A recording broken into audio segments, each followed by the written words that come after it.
कहने को इतनी हिम्मत नहीं होती कि वो हुजूर सल्लल्लाहु अलैहि वसल्लम के शान में गुस्ताखी करे।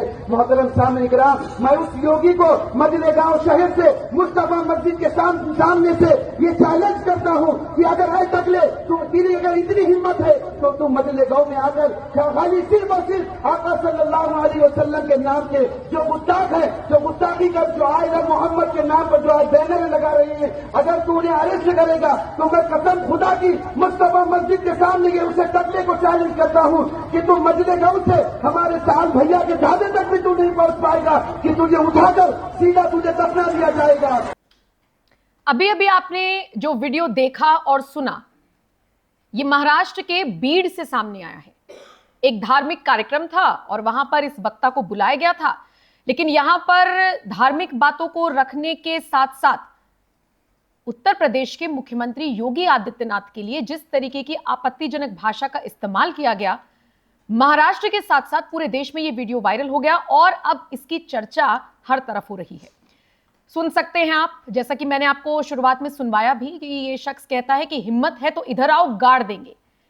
उत्तर प्रदेश के मुख्यमंत्री योगी आदित्यनाथ के लिए इस तरह की भाषा का इस्तेमाल महाराष्ट्र में हुआ तो फिर महाराष्ट्र पुलिस भी जांच में जुट गई। वीडियो को आधार बनाया गया है और फिलहाल सख्त एक्शन लेने की भी तैयारी की जा रही है। दिलचस्प बात देखिए, धार्मिक आयोजन था तो सबको उम्मीद थी कि किसी धार्मिक मुद्दे पर बात होगी और सबसे दिलचस्प बात जो सामने आई है वो ये कि यहां पर भी आई लव मोहम्मद के बड़े बड़े पोस्टर्स लगे हुए थे। यानी आई लव मोहम्मद के नाम पर क्या परोसा जा रहा है आम मुसलमानों को, इसका अंदाजा आप लगा सकते हैं।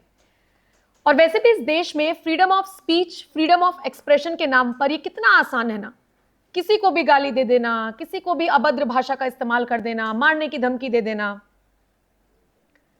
ये जो शख्स है, हिम्मत है तो इधर आओ, गाड़ देंगे, ये भाषा एक राज्य के मुख्यमंत्री के लिए इस्तेमाल हो रही है और जो सामने खड़े मुसलमान हैं वो सब तालियां बजा रही हैं।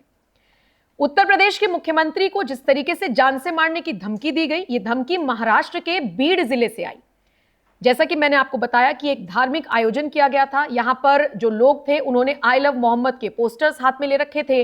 स्टेज पर जो लोग मौजूद थे वो भी आई लव मोहम्मद के पोस्टर्स के साथ खड़े हुए थे और इसी मंच से एक तरफ मोहम्मद के प्रति अपने प्यार का इजहार कर रहे थे और दूसरी तरफ एक चुने हुए नेता के प्रति जहर उगल रहे थे और इसी के साथ जान से मारने की धमकी भी दे रहे थे।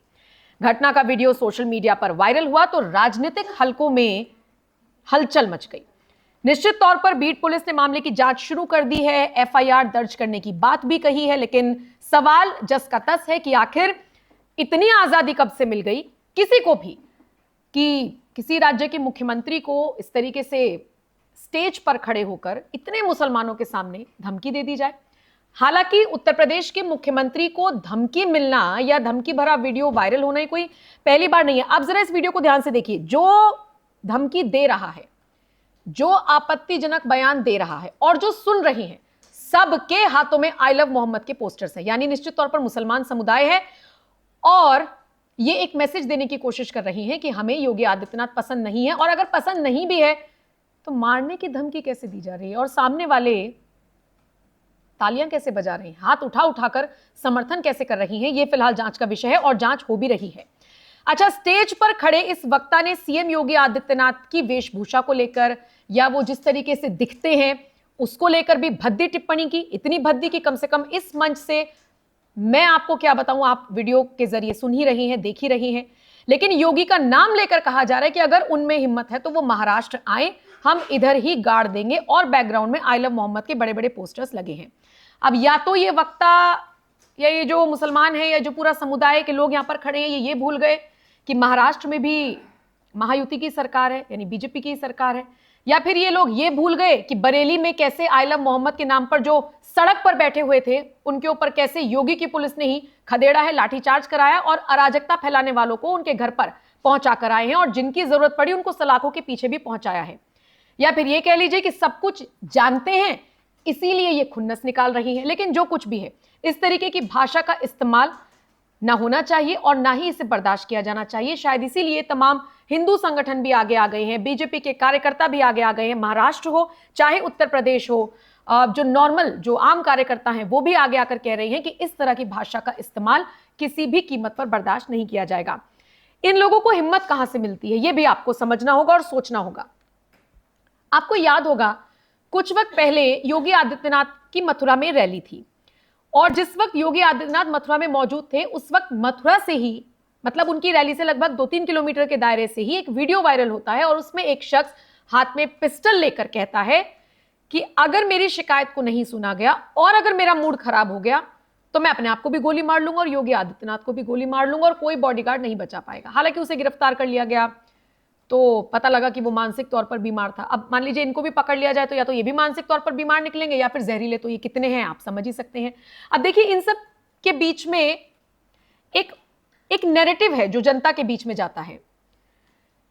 नबी साहब के प्रति आप अपने प्यार का इजहार कर रहे हैं, किसी को कोई दिक्कत नहीं है। आपने तमाम नेताओं को भी सुना होगा ये बोलते हुए कि ऐसे पोस्टर्स लेना हाथों में या अपने प्यार का इजहार करना कोई दिक्कत नहीं है। लेकिन ये मौलाना, ये मौलवी आम मुसलमानों को भड़काने का काम करते हैं कि देखो अगर तुम सड़क पर आई लव मोहम्मद के पोस्टर्स लेकर बैठोगे तो तुम्हें मारा जाएगा, पीटा जाएगा। और आम मुसलमान जो नौजवान है, जो शायद बहुत हद तक कम पढ़ा लिखा है, उसे यह समझ में नहीं आता कि कैसे धर्म के नाम पर अपनी राजनीति साधने का काम ये सारे लोग करते हुए नजर आते हैं। ये अब आम मुसलमान को भी समझना होगा कि मौलवी तो निकल जाएंगे, तौकीर रजा टाइप लोग तो निकल जाएंगे, लेकिन फिर आम मुसलमान का क्या होगा। अब मैं आपको 1-2 ट्वीट पढ़कर बताती हूं। जैसे ये वीडियो वायरल हुआ तो लोगों ने कैसे कैसे रिएक्शंस देने शुरू किए। जैसे एक यूजर ने लिख दिया कि इसे गिरफ्तार कर सजा दिलाए, डीजीपी यूपी को उन्होंने टैग किया है। एक ने तो ग्रोक से ही पूछ लिया और देखिए सवाल क्या पूछा है, why do Muslims want Yogi Adityanath dead. यानी ग्रोक से सवाल पूछा गया, चैट जीपीटी से सवाल पूछा जा रहा है कि मुसलमान क्यों चाहते हैं कि योगी आदित्यनाथ, और आगे की आपने कहानी पढ़ी ली जो ट्वीट में लिखा गया है।